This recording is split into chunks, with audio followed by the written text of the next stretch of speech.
अमलेश नागेश और एल्सा घोष की movie release शुरू हो गई। माया के कहानी मूवी जब थिएटर में लगी तब लोगों ने नहीं सोचा होगा कि ये इतनी ब्लॉकबस्टर साबित हो जाएगी। बात करें इस मूवी ने अभी तक हाल फिलहाल में लगभग 25 करोड़ रुपए की कलेक्शन कर चुका है।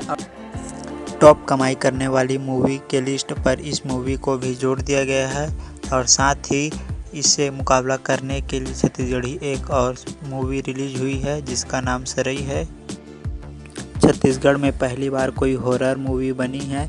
इस मूवी को सरई नाम से जाना जा रहा है। बता दें ये मूवी 1 करोड़ के बजट में बनी और हाल फिलहाल में इस मूवी ने अभी तक 12 करोड़ रुपए की कमाई कर ली है, जो बहुत ही अच्छी बात है। साथ ही इस मूवी में आपको आनंद मानिकपुरी लीड एक्टर के रूप में देखने को मिलेंगे।